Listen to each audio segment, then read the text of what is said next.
is Tony Esposito, and I work for ExxonMobil. I'm based in Houston, Texas. And my responsibility is I'm the global account manager for General Motors. So sort of the quarterback for our relationship, long-term relationship with General Motors. You'll see a video a little later talking about some of the history. But we have been factory fill in Corvettes since 1993.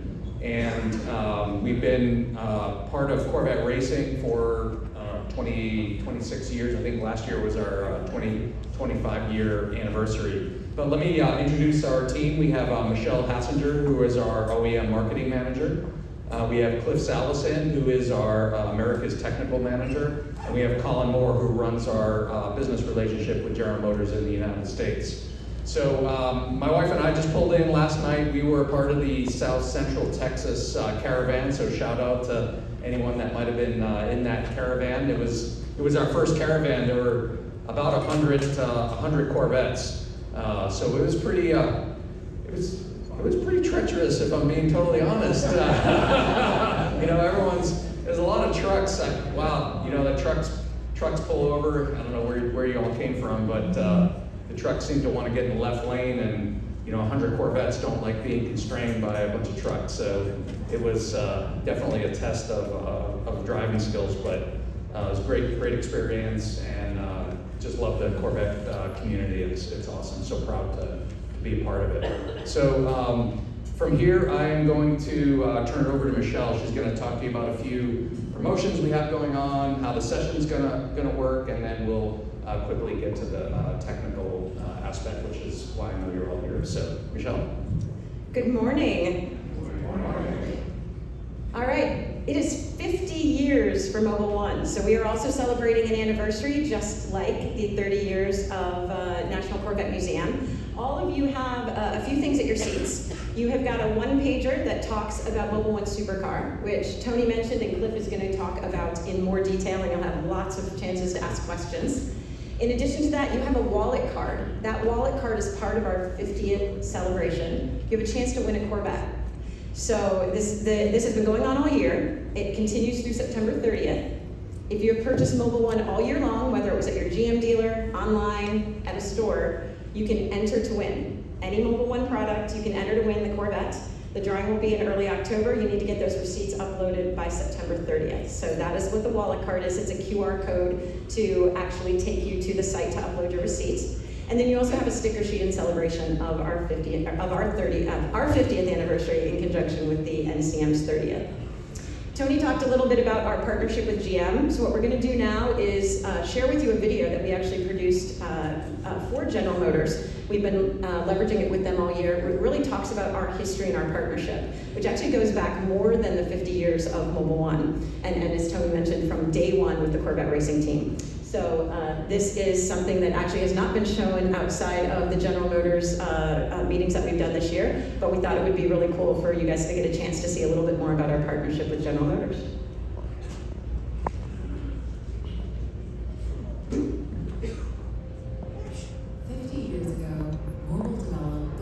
First full synthetic motor oil. They named it Mobil 1. Mobil 1 engineers perfected the formula, making it work even more efficiently at significantly higher temperatures. The Mobil 1 team were ready for what came next. At the same time, General Motors and ExxonMobil were also working together to solve engine knock challenges and co-develop the first automatic transmission fluid technology. In 1986, Mobil 1 became available to customers and General Motors dealerships through the GM Good Wrench Wheel program, a key element of what is now known as certified service, bringing together all of the General Motors brands.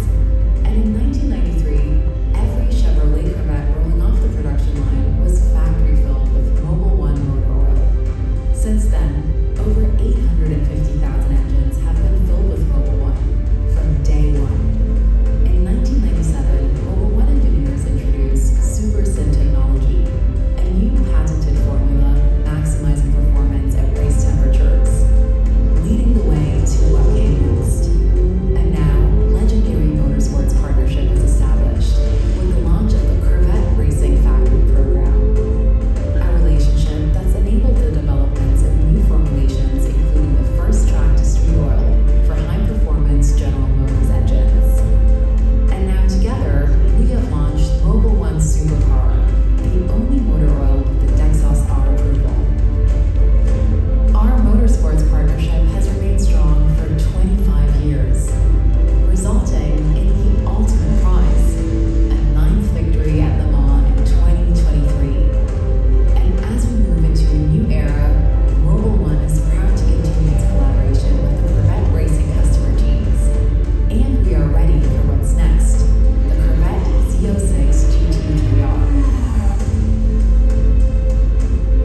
ahead to our 50th anniversary of Mobil 1 before we start the technical component.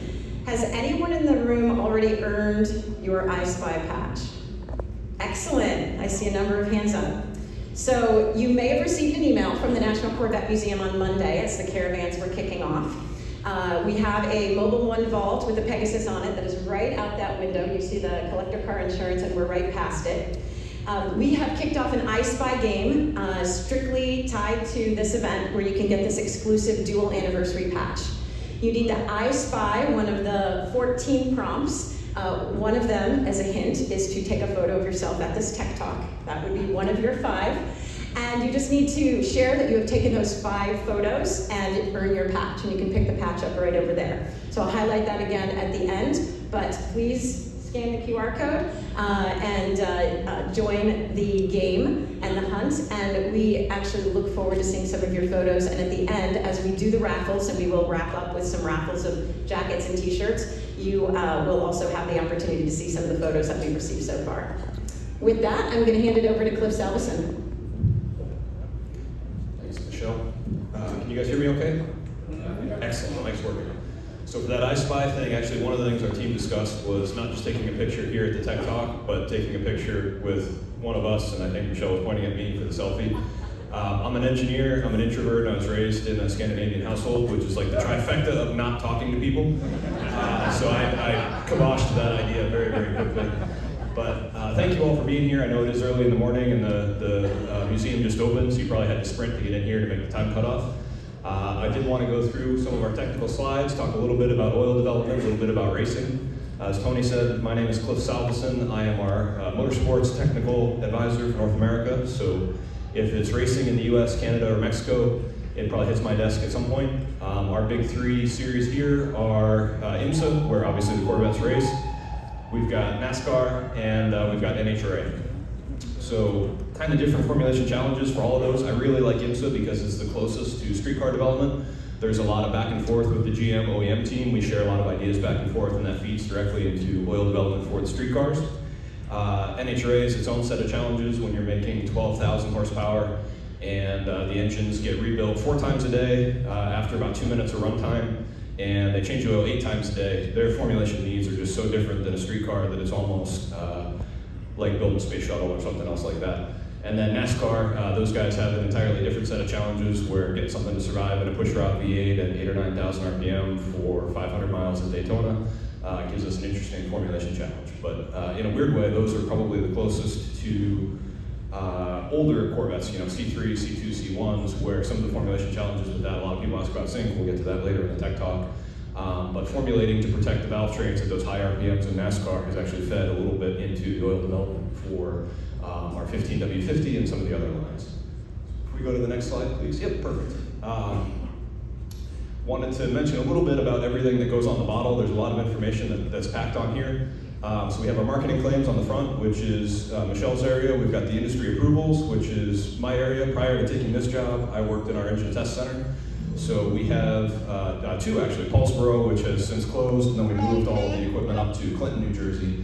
But we had 40 engine bed plates when I worked at Paulsboro, and we used that to do all of the engine testing that goes into these claims here. So the GM Dexos claim, ILSAC, API, SAE, everything. And that's basically whatever you're testing for. If that's oxidation, the oil breaking down at high temperatures, if that's corrosion, if that's fuel economy, you have to run a different engine hardware for each of those tests. At the end of it, you tear the engine apart, take a look at everything, you send those pictures into a third-party sanctioning body, as well as GM or Ford or whoever you're going for an approval for.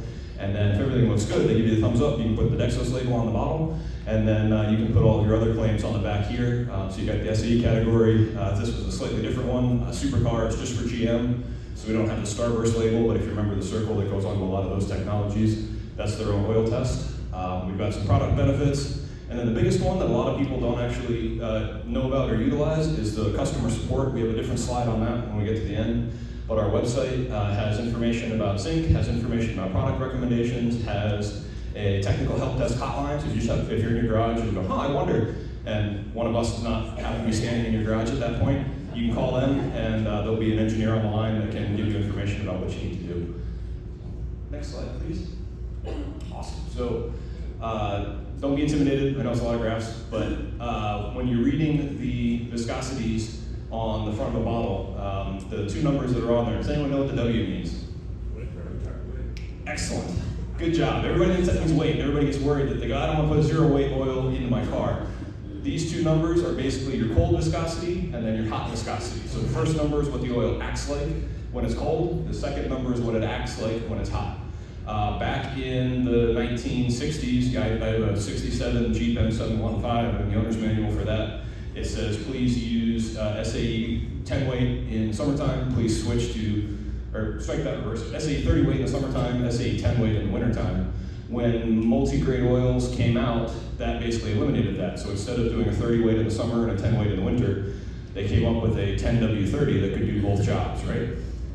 So that's where the two numbers come from, and those viscosity modifiers are a wonderful, wonderful additive that allows you to do that. And as those numbers start stretching further and further apart, as you go from a 1030 to a 530 to a 040 to a 550 for the new Z06, you're basically widening that temperature range that you're protecting over, and that first number being low is actually a really good thing. It's going to get up into the valve train a little bit quicker when you first do a cold start on your car. It's going to lubricate the valve train, it's going to get the oil pumping through the engine much faster. And then that second number, as it goes higher and higher, that basically is an indication that it's going to be a little bit thicker at the hot temperatures or the high temperatures, and it's going to protect your car when you're pushing it hard. As far as this second one, we have a Strybet curve, which I'm curious, we had an internal argument about whether the Strybet curve was going to go over people's heads or not. I said I wanted to keep it in here. This is just viscosity evolution as far as which oils we're using today. So the blue lines are 5W30. And then you can see 020 back in 2014 was less than 10% of the market, and it's just skyrocketing up to almost 40% of the market today. So it's basically when people ask, why is it so difficult to find 040 supercar in the stores?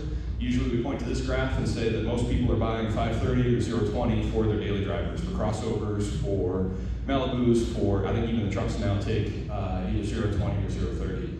So the 040 supercar is very, very bespoke. That's for GM's performance engines, that's for the Corvettes, it's for the Camaros, it's for the Cadillac V-Series. And when we go to a retailer, they say you get 9 spots on the shelf, and you have to look at it, and they often decide for us which of these products are going to carry. But just a little bit about the market, you can see everything is trending towards the lower viscosities for fuel economy. Next slide. I got a question on that. Sure. You said that higher viscosity equals better heat. Is specific heat of the oil change or something? It's not so much the specific heat. When we get to the Strybet curve, we'll look at it. At the higher temperatures, your viscosity is actually still going to be lower, but it's going to be how much it's lower by. So you need to have the right amount of viscosity for the temperature range and the varying clearances that you're operating in. So how is that better heat protection? I don't understand. As the engine's temperature gets hotter and hotter, if you were to be running, say, 20 weight oil, you could thin it out to the point that you get into mixed regime and you start getting metal-to-metal contact. By having that thicker oil in there, you're going to keep your film thickness even at those higher temperatures. So it's film thickness, not specific heat. Oh, thank you. Yep. Good question. Remind me at the end, we'll give you a hat for that one. We're not to the Q&A part yet, but we're handing out hats for questions. For industry approvals, one of the challenges as far as a lot of people wonder, why do you have so many different 5W30s? Why do you have so many different types of oil now that you have Mobil 1 annual protection, Mobil 1 supercar, and everything else? Part of it is there's so many industry approvals to meet that it's difficult to have one oil that just does absolutely everything for everybody. You have the API circle label on there, you have the SAE Starburst and ILSAC, you have Dexos for GM, you have Ford Motorcraft spec, you have Chrysler MS spec, you have Honda, ASEA, there's a Mercedes spec, there's a Porsche spec, there's everything. Some of these share engine tests, many of them do not. So obviously the Dexos test is run on Dexos engines. You've got the Gmod test, which actually uses the GM V8. You've got the Sequence 6E, which uses the GM V6 for fuel economy. But all of these OEMs have their own priorities as far as what they're focusing on. Some only care about fuel economy, some only care about durability protection and don't care about fuel economy. Everybody has to care about emissions protection. And the organizing bodies, CEC in Europe and EPA here in the US, have different targets. So in the US, we worry mostly about NOx and particulate emissions. In Europe, they tend to worry mostly about CO2. And that influences your calibration for the ECU, that influences the emissions and after treatment that you put onto the cars. A lot of the European vehicles are now coming with GPFs, gasoline particulate filters, If you have a DPF on your tow vehicle, on your truck, a diesel particulate filter, it's the same idea, it's just a different fuel going through it. And to keep those emission systems happy for the entire length of the car, 150, 200,000 miles, that can influence which additives you put into your oil. So if everybody's wondering why everything has gotten more complicated, you'll probably hear it from the GM engineers later today, but the two answers are always fuel economy and emissions. I think back one there we go. So now to the product and marketing claims. This is, again, some of the info on the bottle that we're looking at here, but we do call out supercar oil as specific to GM. Any claims as far as oil protection and oil change intervals, 10,000 miles, in some cases 20,000 miles, depending on what the oil line is.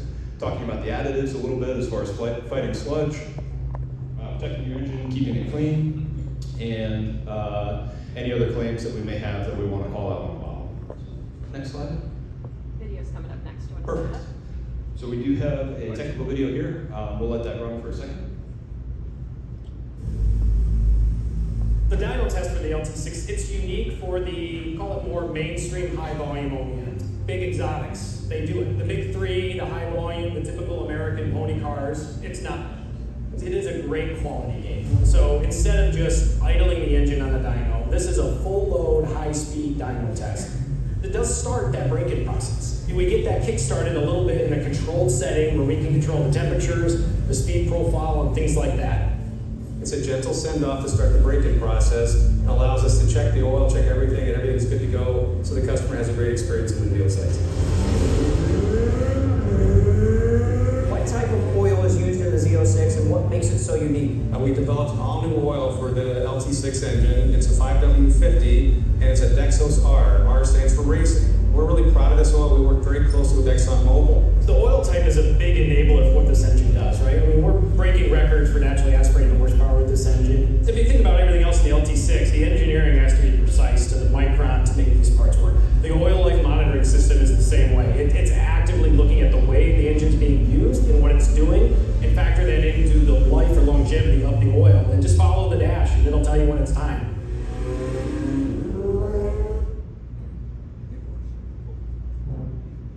Thank you, Michelle. So yeah, talking about oil development, getting into that a little bit. Basically, tried to organize this visually for you a little bit. When we start coming up with a new oil formulation, we actually have a huge database of all of the testing we've run back to, I think, 1974 when Mobil 1 first came out. May have been slightly after that, 1980s, when the record keeping got a little bit better. But if we ran an oxidation test, or if we ran a storage stability test from 20 plus years ago, we keep that data, and basically building that huge database has fed into our simulation tools and putting everything together that our chemists can model a new engine oil before they've actually blended it, before they've actually tested it. So that's wonderful because you can run thousands of different simulations of trying all the different combinations, trying all the different additive packages, and seeing what you get. That's, I don't want to say free because computer time and electricity is not free, but pretty close. Then you move from that to lab tests, which is, we saw that in the earlier video here, it's the gentlemen and ladies in lab coats moving oil from beaker to beaker. Usually those lab tests are looking at one specific aspect of the oil. So if you're doing an oxidation test, you would heat it. If you're doing a corrosion test, you would have metal strips in there, you would have some water contamination. If you're looking at storage stability, that would be long periods of time trying to make sure the oil is not separating, none of the additives are dropping out. But you test all of those individually, and those tests are relatively cheap. They're usually a couple $100 a piece, but we run hundreds of them, sometimes thousands of them, so it starts to add up. As we've narrowed the formulation down from maybe 100 to 8 or 10 that we think have real merit, we'll start doing engine testing. So that's everything on the bottle. That's where I used to work, and all those engine tests to get a full approval. If you passed everything perfectly on the first try, it would probably be 10 or 15 tests. Those range from the low end of 40 or 50,000 a piece up to a couple $100,000 a piece. And that's basically combining a bunch of the different lab tests here. Now you can study multiple things at once. You do have dedicated oxidation tests, you have dedicated fuel economy tests, but it's getting much, much more complete, and the data that you're getting out of those engines is very, very similar to customer data, what you're gonna have on a full oil change interval. Usually it's more severe, but it's starting to look pretty real world at that point. And then the final piece, which not everybody does, it's not required for all the industry tests, but I think it's one area that Mobil really excels, is what we call proof of performance. At this point, we have hopefully a final oil. We might have one or two if we're still trying to decide between them. But we'll go buy vehicles, or we'll partner with a fleet, and we'll run our oil in those vehicles for hundreds of thousands, in some cases millions of miles. And we take oil samples throughout. We take engines apart throughout. We'll take the valve covers off. We'll take the oil pan off. We'll take a look and see what the inside of the engine looks like. And at the end of those proof of performance tests, we can go to GM, we can go to an OEM, and say, how do we know this is going to work in Silverado? Because we have one in our lab with 600,000 miles on it on the original drivetrain. We think we're good. So that's kind of the full development timeline and kind of what we do here as we go through the labs. Picked one of these. I'd like to say at random, but it really wasn't. It was because I had this slide prepared already. This is the Sequence 3H oxidation test. So for this would be your ILSAC and GF6 approvals. But this uses actually Chrysler hardware. Don't throw anything in the screen. It's the Pentastar 3.6 V6. There is a GM test that's very, very similar called the GMOD, General Motors Oxidation and Deposit Test. They both run very, very similarly. This is the one that we have installed at our engine test center currently, so it's just easy to get pictures of it. But we run this at a little over half throttle. We run it at just under 4,000 RPM, and we run it at 151 C for oil temperature, bulk oil temperature, which is about 320 degrees Fahrenheit. It runs for 90 hours. It runs a quart and a half low on the sump, and we're pulling samples continuously for this. So it's a pretty severe test. The exhaust glows cherry red when you're pushing it hard. And then at the end of that, you take everything apart. You're looking for deposits on the top of the pistons. You're looking for any sludge buildup, any discoloration on the underside of the pistons, where the oil squirters are. You're looking for any stuck piston rings, and basically making sure that the oil didn't break down into either sludge, carbon, soot buildup, anything like that. And then you do all of your used oil analysis testing as well to make sure that the oil that's still in the sump looks good. So again, this is just one of the probably dozens of tests that we would run on a new oil. But all of this data gets shared with whichever OEM we're looking for approval for. If you're working with API, if you're working with ILSEC, if you're working with one of the third parties, they certify for everybody. So SAE obviously used to do it through the 60s and 70s. That's still a case working with API and ILSAC. And for them, if you have just a general GF6 approval, it means it's a good kind of all-around oil, but it may not have the GM Dexos label, it may not have the Chrysler label.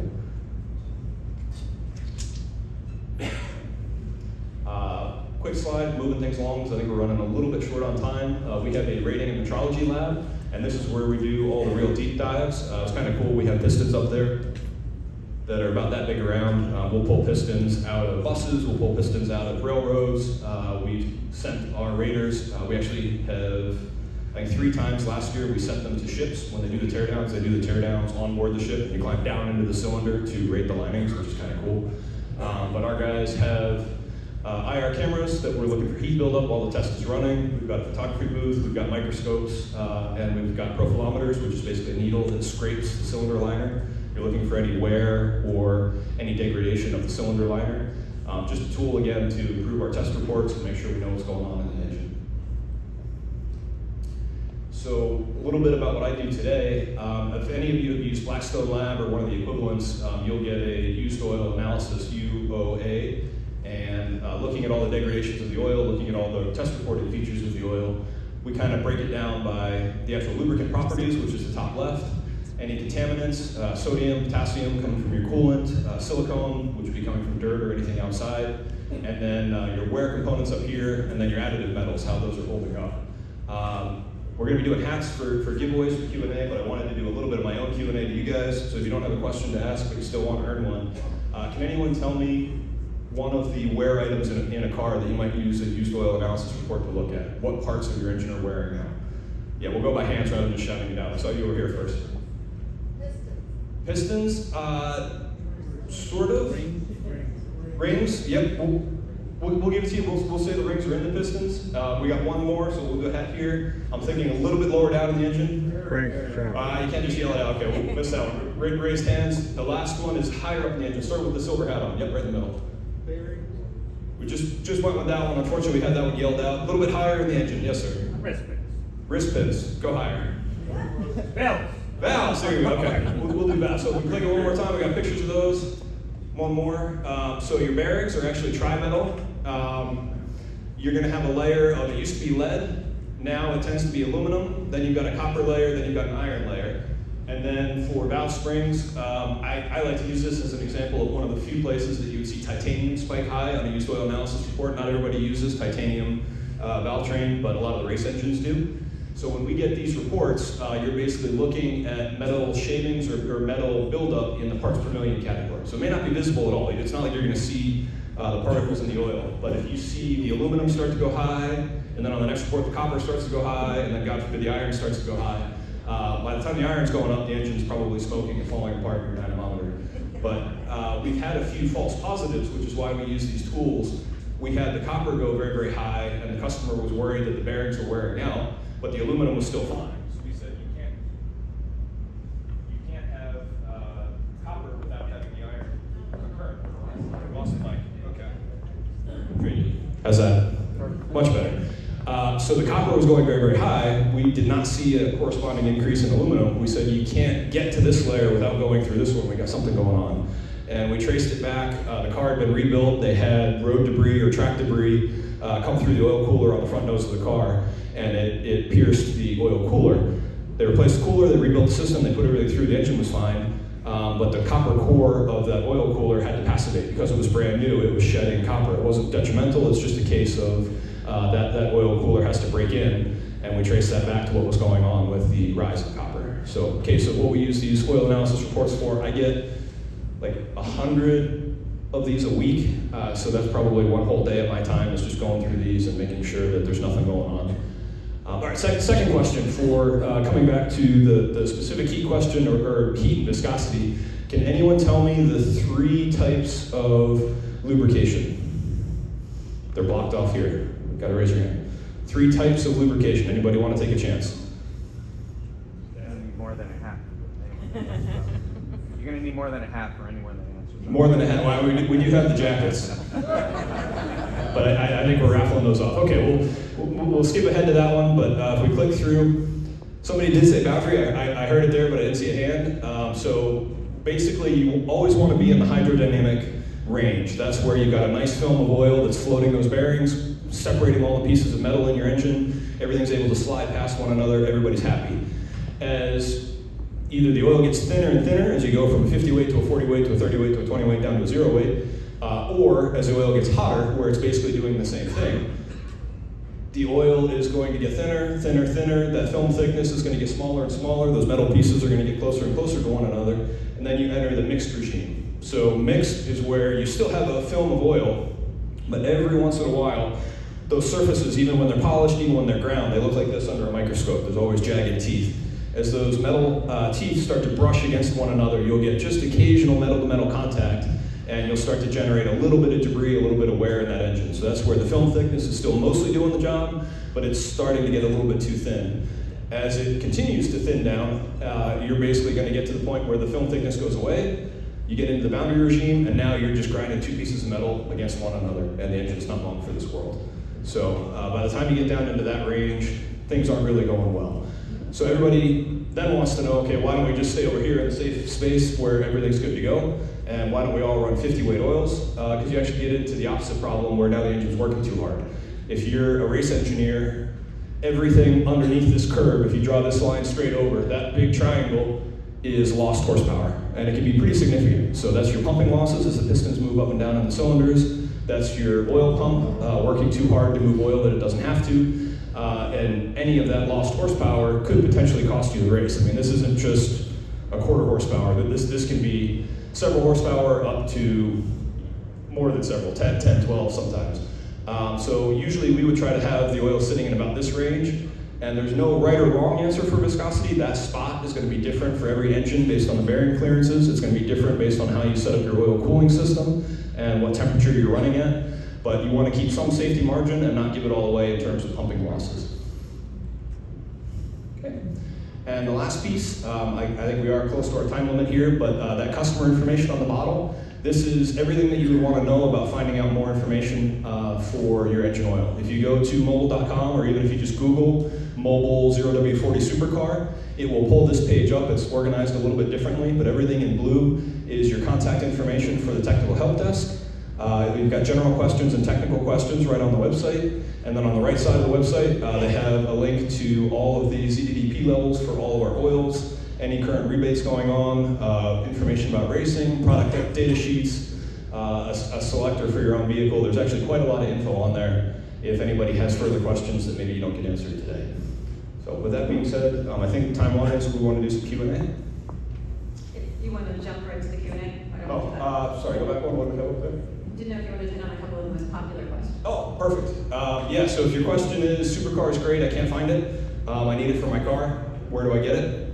If you don't want to order it through the dealership, which they should all have it at this point, it's been rolled out to them, my two recommendations are either jegs.com, J-E-G-S, they're based out of Delaware, Ohio. They're basically a superstore for racing. And then Summit Racing, a very similar idea. Either of those two websites actually offer C8 specific oil change packages now that come with, I think, 8 or 10 quarts and the Corvette filter for your car.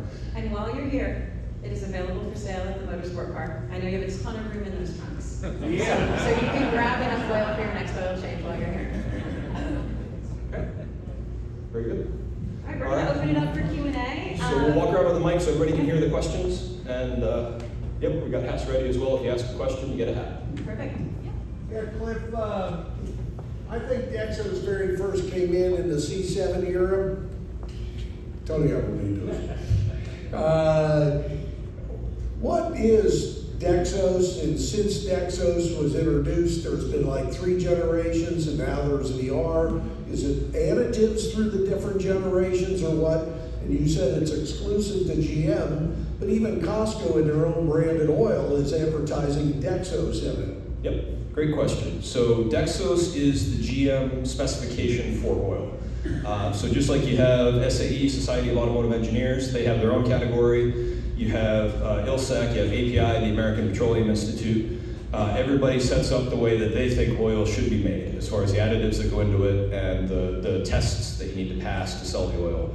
So the Dexos spec is GM's take on that. They said this is what we think is important for our engines. If you want to sell it with the Dexos label on it to be used in GM engines, you have to pass our tests.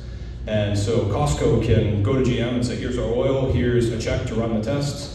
Please run them, and if it passes, they can carry the Dexos label on their oil. And that's where that comes from. So Dexos is just a name like ILSEC or API as far as what they're going to call their particular oil standard. As far as Dexos 1, 2, and R, Dexos 1, or just Dexos, was the original. Dexos 2 was their refinement. You always learn something the first time you do it. And they basically tailored the limits a little bit better to reflect the actual street cars. And then for Dexos R, the GM powertrain engineers and performance engineers wanted to set a specification that was even higher than the Dexos 2 and say, okay, if you want to use this as a race oil, if you want to use this on track, you have to now pass these much, much more aggressive, much more difficult tests. So just a little bit of formulation difference, maybe an additive. Correct. I usually feel bad because I don't know who to call on, but now that responsibility is off of me. So. Talk about some of the challenges you guys had with the ZR1, the C8 ZR1, especially with it breaking the dyno. That had to be a real challenge for you guys. So that one's actually really interesting. I'm going to use the example from NHRA just because on the plot line of like a Geo Metro from the 80s that makes 30 horsepower to a top fuel dragster that makes 12,000 horsepower. The ZR1 is now starting to look a lot more like a top fuel dragster than like a street car, right? When you start talking 4-figure horsepower numbers, that's pretty insane.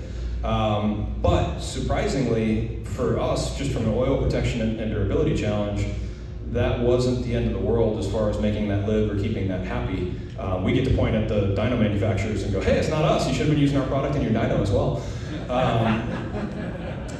So that was okay, but I would say just in general, when you start running significant boost pressure, coming back to that Strybek curve or coming back to the different types of lubrication, you basically need to make sure now you're pushing those pieces of metal, whether it's the piston rings and the pistons themselves against cylinder liners, or as the combustion chambers light off, you have not just pressure from the turbos, obviously the pressure from combustion hammering down on the top of those pistons, and that's translating right through the rods down to the rod bearings. You need to make sure that film thickness is correctly sized for that heavier application. So as you see, I don't think we're allowed to talk about oil viscosity for ZR1 yet because they're still announcing everything on the GM side.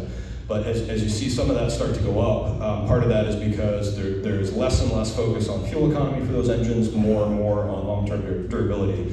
So if the numbers do go up a little bit, you'll know that's to build up that film thickness and give you a little bit of extra safety margin for the ZR1.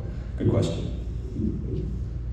I have two questions about buying oil. So first, BJ's and Costco tend to have great sales during the holidays.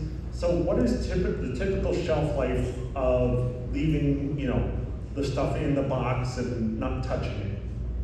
As well as sometimes when I go and purchase the stuff, one box will have Dexos on it and one won't. So is there a drastic difference? Am I okay without the box with the Dexos, even though it's the same thing? Well, you still got the mic. The one that doesn't have the Dexos label, does that still say Mobil 1 Supercar? Yep. Okay, it wasn't like a box of European car formula or something got mixed on the shelf at Costco. Perfect. Do we still have the clicker for the slides? Can we go back to the Supercar bottle with the Dexos label on it? Maybe, we're going the wrong way, but this is a great slide. This is our product data sheet for Mobil 1 Supercar, for Z51s and Stingrays, and then for Z06 currently. So a lot of people wonder, how does your ZDDP stack up versus competitors? How does the base viscosities and everything else stack up against competitors? All of that information is in the PDS. I might have led us astray here. Where's our? Yep, perfect. Awesome. So this is actually a rolling change occasionally, and one of the things that we're trying to do to add is now that Dexos 2 is becoming more and more prevalent. It was actually in meetings this week where there's now going to be an addition to the box, and it's going to say Dexos and Dexos 2 on here. So if you are in the store trying to go, darn it, which one do I need for my car? It'll be right on the front of the bottle. That rollout does take a certain amount of time. Just in the bottling plants, they have to change label makers, change the production line a little bit. So my guess is probably when they went from the initial change that didn't have this to add this one, now to add the Dexos 2, you probably just happen to catch a changeover week. But back to the shelf storage stability question, once you open the bottle and you pierce the foil seal, we say use that up within 1 year. If it's still closed, capped, and the seal is intact, try to use it within 5 years. I think Tony has a comment on the Dexos side. Yeah, I just wanted to add that not every Mobil 1 formulation carries the Dexos approval. So it sounds like that might have been slightly different mixed into the palette in Costco or something. But it absolutely needs to carry the Dexos logo. If it's not designed for the Corvette or General Motors car. Okay. Good morning. Morning. Most of these folks, a bunch of kids in here, so I've got a question about some of the old vehicles. 69, 70, 427, 454, usually looking for a amount of zinc. Explain to me what's the suggestion with or without the synthetic with that. Can we advance one? I think we had that product data sheet on here somewhere. Perfect. Yep. Awesome. Thank you. So if you go to the mobil.com website and you click on the right side where it says, what about zinc and phosphorus levels, it will pull up something like this, a PDS, a product data sheet. And this tells you everything that we think is important for the oil properties. You've got your KB40 and KB100 here and here. So this is going back to the viscosity numbers, a 0W40 for instance. We don't actually use 0 weight or 40 weight when we're trying to design oils because those categories are pretty broad. The 40 weight, for instance, I think ranges from 12.5 up to 16.2 or 12 to 16, something like that. So we actually use kinematic viscosity, which is another way of measuring viscosity. And think of it, instead of a range, it's just a data point. So a KB100 of 12.9, if you're comparing ours to somebody else's, 12.9 is 12.9 is 12.9 versus our 40 weight versus somebody's 40 weight. We could be at 12.9, they could be at 14. And if you're running them in your engines and you notice a 3 or 5 PSI difference in oil pressure, that's probably the reason why. But coming back to the zinc discussion, that is down here. So on a zinc by mass ratio, I wish we had another significant figure in here, but I think it's either 1050 or 1100 ppm for the supercar formulation. What we have found, ZDDP, zinc dithiodioalkyl phosphate, is a great anywhere molecule. It's been used forever. It works well, it's cheap, it's well understood. It's not the only anti-wear molecule out there. You can find other chemistry or other additives that do that same job.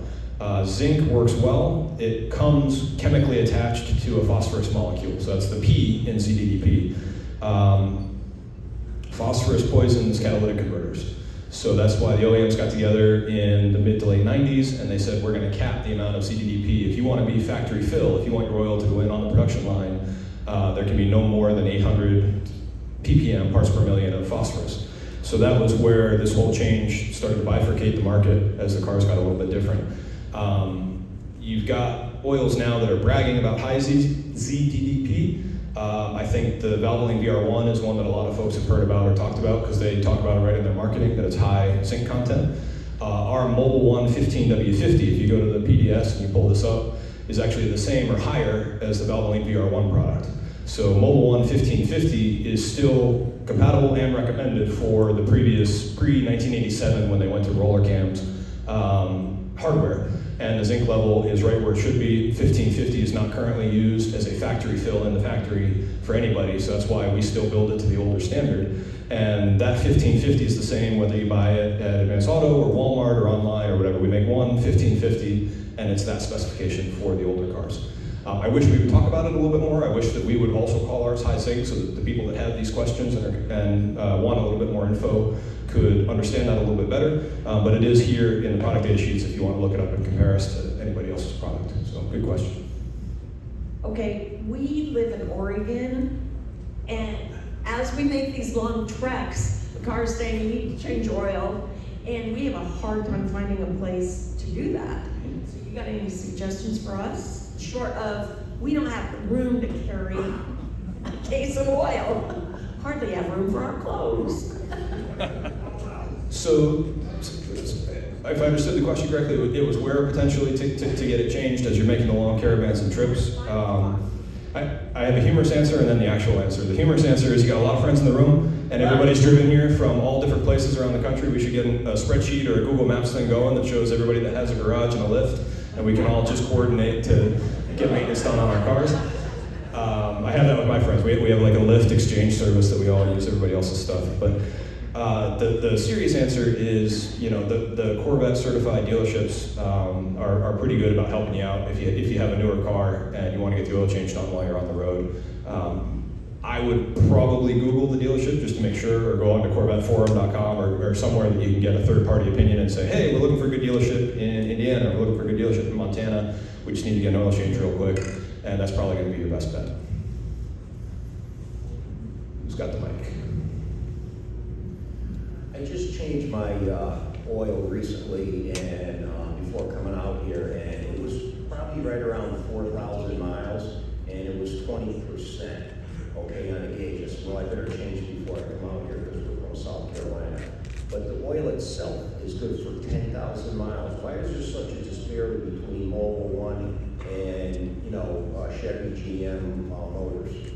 Great question. So the oil percentage remaining, or the oil life indicator in the DIC, the Driver Information Center, that's a calculated channel. So it's not actual oil quality sensor in the car somewhere. I wish it was. We have those oil quality sensors. We try to use them in the lab, and even then, it's only about a 50% success rate, which is why they don't make it into production. And also, you need like 6 feet of straight oil line ahead of the sensor and like 2 feet after the sensor to get a good reading. So it works in the dyno, it doesn't work on a car very well.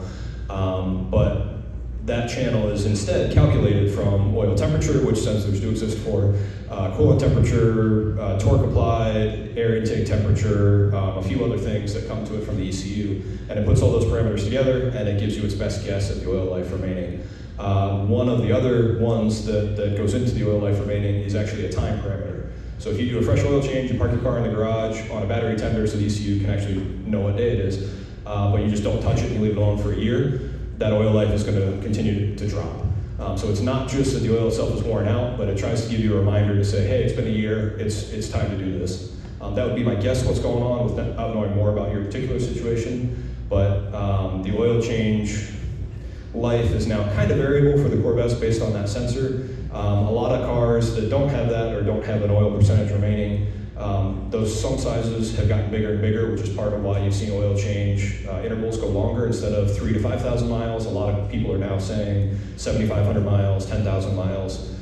When you had 4 or 5 quarts in your sump, that was a much smaller quantity of oil. Now you've got 8, 10, 12 quarts in the sump, or some of the dry sumps are even bigger. you can go a little bit longer. We actually see that on the metrology slide that I showed you there, our raters, when they go out to do like stationary power generation units. That's one of the things for them. They don't want to ever take that unit offline, because if your main power plant goes down, that kicks up. It has to be working. You can't be servicing it or doing whatever. Those will have a 30-gallon sump, sometimes bigger. And there's basically, the only time that you would ever change that would be either once you've run it for the number of hours or once you've hit the time limit for those ones. So, yeah.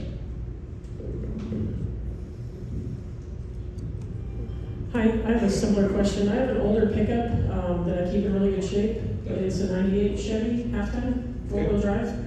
I live here in Kentucky, central Kentucky, and I was just wondering what the best oil is to put in that. So those came with a couple of different engines, if I remember right. You've got the V8 or is it the V6? 5.7. 5.7, perfect. Yeah, so the engine's slightly different in terms of cylinder heads or tank manifold and some of the valve train stuff, but it's close enough to, I would say, the C5 Corvette as far as LS1, LS6, that you're talking Gen 3 architecture, everything else. The 040 supercar is a great oil for that. It's probably factory filled with 530, would be my guess. And again, if you're talking those viscosity numbers, the 530 covers this range, the 040 has just expanded that range a little bit, and the additive pack and the base oils in the 040 are going to be just as good or better as what was in the 530 that it came with originally. So if you've got a Corvette and you got a truck, same oil on both. Okay, it has 180,000 on the current motor, but almost 290 something on the truck. Okay. Yep. Wouldn't change. I would say as long as you're not currently seeing any issues with either oil leaks or oil consumption, I wouldn't have any concerns with it. Kind of brings up, it's not the question you asked, but there's a older rumor as far as synthetics causing leaks on older cars. Part of the reason for that is the oil technology in the 60s, back when those cars were new, was so-so. You'd get sludging, you'd get carbon buildup, you'd get contaminants in the oil itself would start to break down. So as your gaskets wore out on those engines, all of that sludge from the oil, all of that carbon buildup, all of that oxidation almost acts like drywall spackle, where it's kind of sealing the cracks in your gaskets. And it's not a good thing. You've got debris in your engine, you've got junk in your engine. But when you would then put a newer oil in that has modern detergency, the base oils are much, much higher quality, so they don't break down at high temperatures. You basically stop contributing the sludge and stuff that was keeping all those cracks sealed, and then the detergents actually clean all that debris out of your engine, which is a good thing. But any hairline cracks or any failures in valve cover gaskets, oil pan gaskets, anything else like that, are now going to be visible because the oil is going to be able to slowly work its way through that crack and become a drip. So that's kind of where that comes from. If you have, I have my Jeep engine, for instance, that had cork gaskets for the valve cover gasket and other things. A cork gasket is only good for like 10 years. And back in the day, those trucks didn't last more than 10 years, so you didn't worry about it. But having to replace those gaskets, unless it's a museum concourse piece or you're trying to win a judging class, I would go to a modern Felpro that's going to have modern material science, flexible gaskets, going to be much more resistant at high temperatures. If you're going to drive it and use it, once you've got new gaskets on it, I would have no concern whatsoever with using a synthetic up to any high mileage you like. When we run our 500,000 or million mile tests, we don't change the type of oil we're running in the test at any high mileage. We've got time for one more question before we move to the raffles. Know that there's another Mobil One Tech Talk tomorrow, and our team, and Cliff isn't the only engineer, not that I'm one of them, but we've got some other team members here that are happy to answer your questions. Come up to us after the raffles, and we'll be sure to try and get to all your questions or come back tomorrow. Last question. So you mentioned the ZR1 is going to be maybe a different viscosity, so that's going to be a different oil? It would still be a supercar oil, but just like today, you have the 040 for the regular C8s and Z51s, and then for the Z06s, the LT6 engine uses a 550 rather than a 040. I don't think I'm allowed to say it, so I'm going to speculate as if I don't know. Hypothetically, I think the LT7 would probably be either a 550 like the Z06, or you would potentially go up to like a 1060. And if that were the case, if it was going to be a 1060, I would be very excited about that. Because that's one that we don't currently sell in the US. We manufacture it elsewhere in the world. There's certain engines that are very high revving that use a Mobil One 10W60, and I've been clamoring been in the job 5 years, I've been clamoring for 7 years to bring the 10W60 over here to use in certain other cars that also have flat plane cranks, that also have very high red lines, that also have other things. May or may not. Yep.